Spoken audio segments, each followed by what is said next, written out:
كنتم خير أمة أخرجت للناس. لوگوں سے ایسا سامنا پڑا کہ جب ان سے پوچھا گیا کہ بھئی نماز کہاں پڑھ رہے ہیں، انہوں نے کہا گھر میں پڑھ لیتے ہیں.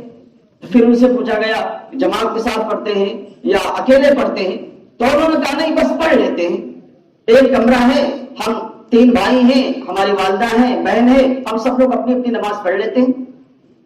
ان سے پوچھا بھئی اپنی اپنی پڑھ لیتے ہیں، جماعت کے ساتھ کیوں نہیں پڑھتے؟ جب 5 لوگ ہو تو جماعت ہو سکتی ہے. تو انہوں نے کہا نہیں جماعت سے کیسے پڑھیں، اب وہاں تو ہم نے کبھی پڑھایا نہیں یا اور دوسرے بھائیوں نے کبھی نہیں پڑھایا، پڑھ لیتے ہیں اپنی اپنی نماز. تو ان سے کہا گیا بھائی جیسے اپنی پڑھتے ہو ایسے ہی امامت کرنا ہے، ایسے ہی پڑھانا ہے. یعنی ہم سورہ فاتحہ سرن پڑھتے ہیں اور پڑھانے کے ٹائم ہم جہرن پڑھیں گے، فجر میں، مغرب میں، عشاء میں سورہ فاتحہ جہرن پڑھیں گے، زور سے بلند آواز سے پڑھ لیں گے. جیسے مسجد میں جاتے ہیں امام صاحب پڑھتے ہیں ایسے سورہ فاتحہ اور کوئی سورہ زور سے پڑھ لیں گے، پڑھنا تو وہی ہے. تو انہوں نے کہا نہیں ہم نے کبھی پڑھایا نہیں ہے تو ہم پڑھا نہیں پائیں گے. اچھا دوسرے بھائیوں نے بھی نہیں کبھی پڑھایا ہے، وہ بھی تیار نہیں ہوتے پڑھانے کے لیے. تو پھر پوچھا گیا بھائی نماز میں کیوں پڑھتے ہو؟ انہوں نے کہا وہی پڑھتے ہیں جو امام صاحب پڑھتے ہیں پہلی رکعت میں. کیا پڑھتے ہیں؟ وہی پڑھتے ہیں بس الحمد. ان کا یہ جواب ہے الحمد پڑھتے ہیں. اچھا الحمد پڑھتے ہیں، ذرا پوری پڑھیے الحمد. تو یقین مانیے پوری سورہ فاتحہ بھی وہ نہیں سنا پائے، پوری سورہ فاتحہ نہیں پڑھا سنا پائے. اور یہ اس شخص کا حال ہے جو کبھی وہ نماز نہیں چھوڑتا ہے. دھوپ میں جب دکان لگانے جاتا ہے وہ بندہ وہاں بھی نماز پڑھتا ہے، کبھی روزہ نہیں چھوڑتا ہے. یہ اس کا حال ہے. جو 5 وقت کا نمازی ہے یہ اس کا حال ہے. سورہ فاتحہ اس کو صحیح سے یاد نہیں تھی، اب دوسری صورتوں کا کیا حال ہوگا؟ اور فخر کے طور پر وہ کہتا ہے الحمدللہ ہم نماز نہیں چھوڑتے ہیں.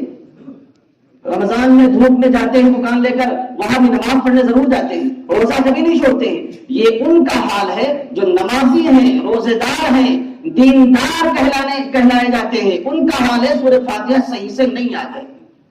اب آپ بتائیے 40 سال 50 سال کی عمر ہو گئی اور وہ سمجھ رہے کہ ہاں ہم نماز پڑھ رہے، ہم تو دیندار ہیں.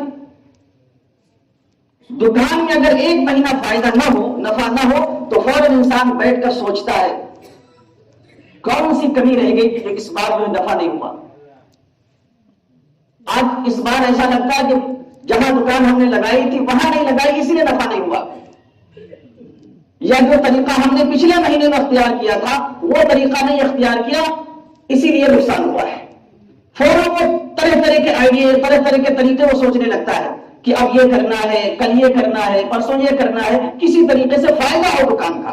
لوگوں سے پوچھتا ہے، مارکیٹ میں جو مال زیادہ بکتا ہے اس کو لانے کی فکر کرتا ہے، طرح طرح کے انداز، طرح طرح کی چیزیں سیکھتا ہے کہ کسی طرح جو نقصان ہوا اس مہینے اگلے مہینے اس کی بھرپائی ہو جائے. مہا بدھو سے بدھو انسان بھی اس کے بارے میں ضرور سوچتا ہے کہ جو لاس ہوا ہے ہمارا، جو نقصان ہوا ہے، اس کی بھرپائی اگلے مہینے میں کرنا ہے.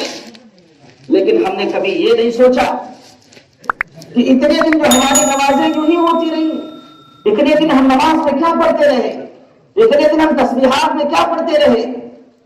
بغیر سورہ فاتحہ کی نماز نہیں ہوتی ہے، اور سورہ فاتحہ میں ہم کیسے سورہ فاتحہ پڑھتے رہے، کبھی اس کی فکر نہیں ہو کہ ہم سورہ فاتحہ یاد کر لیں، صحیح سے ہم سیکھ جائیں سورہ فاتحہ.